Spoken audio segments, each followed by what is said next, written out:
Assalamualaikum warahmatullahi wabarakatuh. Teman-teman, sebelumnya perkenalkan, nama saya Salsabila Arumukita, NPM 2022010074. Di sini saya perwakilan dari kelompok 5 akan mempresentasikan hasil diskusi dari kelompok kami mengenai DHF atau dengue hemorrhagic fever.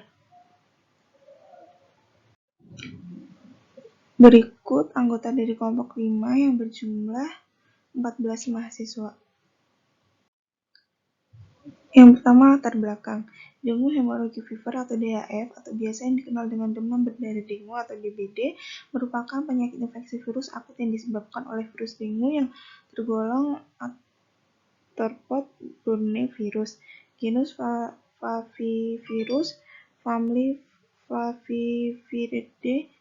DBD dapat ditularkan melalui gigitan nyamuk dari genus Aedes, terutama Aedes aegypti atau Aedes albopictus. Penyakit DBD biasanya muncul sepanjang tahun dan dapat menyerang seluruh manusia di berbagai kelompok umur. Penyakit ini berkaitan dengan kondisi lingkungan dan perilaku masyarakat. Indonesia sudah ditetapkan menjadi salah satu negara dengan penyakit endemik demam berdarah karena di Indonesia merupakan negara tropis dengan curah hujan yang cukup tinggi. DHF telah menjadi masalah terbesar di Indonesia selama 47 tahun terakhir sejak tahun 1968. Angka insiden rate atau IR penyakit DHF dari tahun 1968 sampai 2015 cenderung terus mengalami peningkatan. Menurut Info Pusat Data dan Informasi Kementerian Kesehatan RI Datim 2016, sejak tahun 1968 sampai 1995 di Indonesia kasus DBD terutama menyerang kelompok umur 5-14 tahun. Tetapi setelah tahun 1984, insiden kelompok umur lebih dari 15 tahun meningkat dari tahun ke tahun. Baik, untuk poin diskusi yang akan kita bahas yaitu ada introduction, method, results, analisis jurnal, dan discussion. Introduction. DHF telah menjadi masalah kesehatan masyarakat di Indonesia selama 47 tahun terakhir. Peningkatan kasus DBD sudah terjadi sejak tahun 1968 dan masih terjadi sampai pada tahun 2015 di sejumlah provinsi dan kabupaten atau kota di Indonesia. Peningkatan dan penyebaran kasus DBD tersebut dapat disebabkan oleh mobilitas penduduk tinggi, sedangkan perkembangan wilayah perkotaan, perubahan iklim, perubahan kepadatan, dan distribusi penduduk serta faktor epidemiologi lainnya masih memerlukan penelitian lebih lanjut. Profil kesehatan Kabupaten Sukoharjo pada 2015 menunjukkan bahwa angka kejadian DBD mengalami peningkatan sebanyak 1,58%. Jumlah penderita DBD sebanyak 315 yang tersebar di 12 kecamatan. Penderita tertinggi terdapat di Kecamatan Sukoharjo dengan 54 penderita dan terendah di Kecamatan Bulu sebanyak 2 penderita, sehingga diketahui angka kesakitan pada 2015 terbesar 34,4 per 100.000 penduduk. Soedarto 2012 mengungkapkan pada epidemiologi dengue dan demam berdarah dengue atau DBD di Indonesia pada tahun 1968 sampai 2009 menunjukkan bahwa virus dengue menyebar di Indonesia sejak 1968, yaitu di 2 provinsi dan 2 kota. Dan pada tahun 2009 telah menyerang 32 provinsi. Provinsi dengan angka insiden atau AI dengue tertinggi pada tahun 2009 adalah daerah khusus ibu kota Jakarta, yaitu 313 kasus per 100.000 penduduk, sedangkan provinsi berisiko dengan dengue dengan AI dengue terendah adalah Nusa Tenggara Timur, sebesar 8 kasus per 100.000 penduduk. Terdapat 11 provinsi berisiko tinggi dengan dengue AI lebih dari 55 kasus per 100.000 penduduk, termasuk seluruh provinsi di Kalimantan kecuali Kalimantan Selatan. Widianto dan Tribowo pada tahun 2013 menjelaskan bahwa dengue hemorrhagic fever atau DHF merupakan penyakit akut yang disebabkan oleh virus dengue dan ditularkan melalui vektor nyamuk Aedes aegypti dan Aedes albopictus. DBD dapat menyerang orang dewasa maupun anak-anak di bawah 15 tahun. Sugato dalam Padilla tahun 2013, DHF adalah penyakit demam akut yang disebabkan oleh 4 serotip virus dengue dan ditandai dengan 4 gejala klinis utama yaitu demam tinggi, manifestasi perdarahan, hematomegali, dan tanda kegagalan sirkulasi sampai timbul rencan atau sindrom rencan dengue sebagai akibat dari kebocoran plasma yang dapat menyebabkan kematian. Salah satu cara untuk menurunkan angka penderita DBD adalah dengan meningkatkan pengetahuan, salah satunya dengan menggunakan pendidikan kesehatan. Pendidikan kesehatan adalah segala upaya yang direncanakan untuk mempengaruhi orang lain, baik individu, kelompok, atau masyarakat, sehingga mereka melakukan apa yang diharapkan oleh pelaku pendidikan. Yang kedua yaitu metode. Penelitian ini merupakan analitik observasional, adalah penelitian eksperimen semua dengan desain pre-process eksperimental. Perlakuan diberikan yaitu untuk memberikan penyuluhan kesehatan yang menggunakan media video yang berjudul Awas Banyak Nyamuk Jahat dari Center for Health Promotion Kementerian Kesehatan Republik Indonesia. Alat ukur yang untuk digunakan adalah kuesioner. Jadi data dianalisa menggunakan uji Wilkinson. Penelitian ini dilaksanakan di SDN 1 Jakarta dengan populasi murid kelas 3 dan sampel yaitu murid kelas 3 sebanyak 40 responden yang diambil dengan teknik jenuh. Yang ketiga yaitu result. Berdasarkan karakteristik responden diketahui bahwa umur responden berkisar antara 9-10 tahun dengan umur terbanyak adalah 10 tahun yaitu 27 anak atau 58,7%. Pada usia yang merupakan kategori usia anak ini merupakan usia di mana penyakit DHF sering menyerang. Widianto dan Tribowo tahun 2013 menjelaskan DHF merupakan penyakit infeksi akut yang disebabkan oleh virus dengue yang ditularkan melalai vektor nyamuk Aedes aegypti dan Aedes albopictus yang dapat menyerang orang dewasa maupun anak-anak usia di bawah 15 tahun. Jenis kelamin responden terbanyak adalah perempuan yaitu 24 anak atau 52,2%. Secara teori, angka kejadian DHF tidak memandang jenis kelamin seperti penelitian Hartawan pada tahun 2016, yaitu tentang karakteristik menderita DBD di RSU Sanglah dan Pasar yang menunjukkan bahwa jumlah pasien DBD laki-laki dengan perempuan hampir sama banyaknya. Meskipun demikian, jenis kelamin perlu juga mendapatkan perhatian karena hasil penelitian oleh Mahersari et al. Pada tahun 2019 melalui rekam medis di RSUD Kota Prabu Mulih pada bulan Januari sampai Mei 2016, diketahui bahwa karakteristik pasien DBD yang terinfeksi mayoritas berjenis kelamin perempuan atau 53,2%. Pada post-test yang menunjukkan bahwa masih ada pengetahuan responden yang belum baik. Hal ini mengkhawatirkan karena menurut penelitian Sejati, Sulisetiawati dan Nurhayati pada 2015 menemukan bahwa semakin tinggi pengetahuan maka semakin ada motivasi dalam melaksanakan pencegahan DBD, sehingga menurut pendapat tersebut jika masih ada pengetahuan yang belum baik tentang DHF maka dikhawatirkan masih ada anak yang belum termotivasi dengan baik terkait dengan upaya pencegahan penyakit DHF ini. Secara teori, angka kejadian DHF tidak memandang jenis kelamin seperti penelitian Hartawan pada 2016, yaitu tentang karakteristik penderita DBD di RSUP Sanglah dan Pasar yang menunjukkan bahwa jumlah pasien DBD laki-laki dengan perempuan hampir sama banyaknya.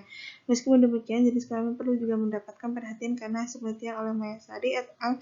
Pada tahun 2019 melalui rekam medis di RSUD Kota Parambuli pada bulan Januari sampai Mei 2012, diketahui bahwa karakteristik pasien DBD menunjukkan bahwa masih ada pengetahuan responden yang belum baik. Hal ini mengkhawatirkan menurut penelitian Sejati Sulisetiawati dan Nurhayati pada 2015 menemukan bahwa semakin tinggi pengetahuan maka semakin ada motivasi dan menemukan bahwa melaksanakan pencegahan DBD, sehingga menurut pendapat tersebut jika masih ada pengetahuan yang belum baik tentang DHF maka dikhawatirkan masih ada banyak yang belum termotivasi dengan baik terkait dengan upaya pencegahan penyakit DHF ini.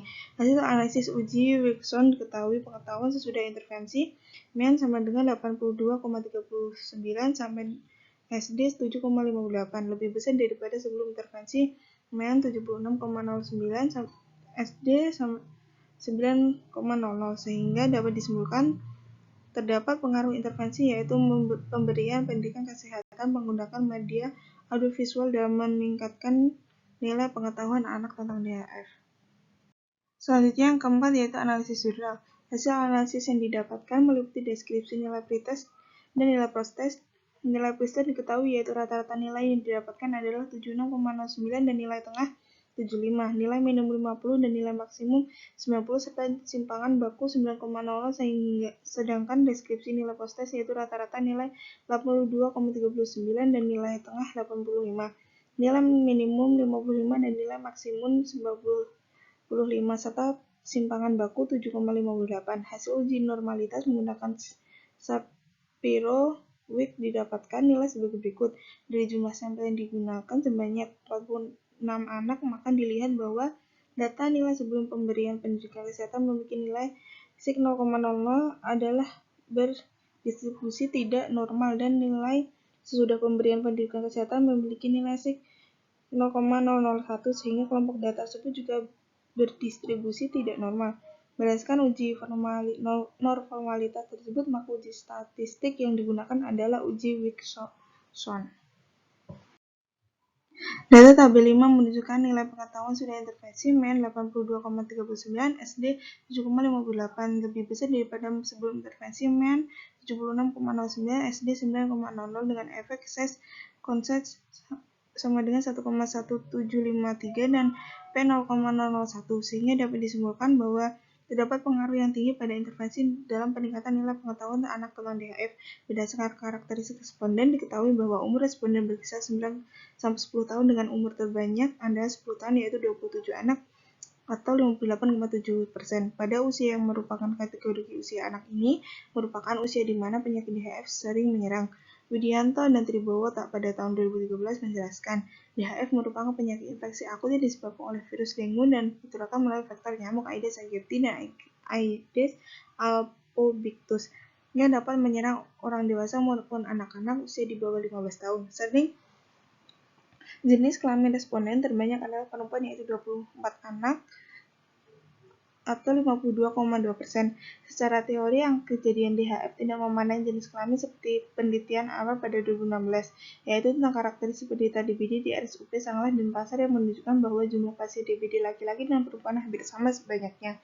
Meskipun demikian, jenis kelamin perlu juga mendapatkan perhatian karena hasil penelitian oleh Masyari et al. Pada tahun 2019 melalui rekam medis di RSUD Kota Prabu Mulih pada bulan Januari sampai Mei 2016 diketahui bahwa karakteristik pasien DBD yang teridentifikasi mayoritas berjenis kelamin perempuan atau 53,2%. Hasil penelitian diketahui bahwa diabetes responden berkisar antara 50 sampai 90 dengan yang terbanyak adalah 75, yaitu 14 anak atau 30,4%, dan nilai post-test berkisar antara 55 sampai 95. Nilai terbanyak adalah 85, yaitu 15 anak atau 32,6%.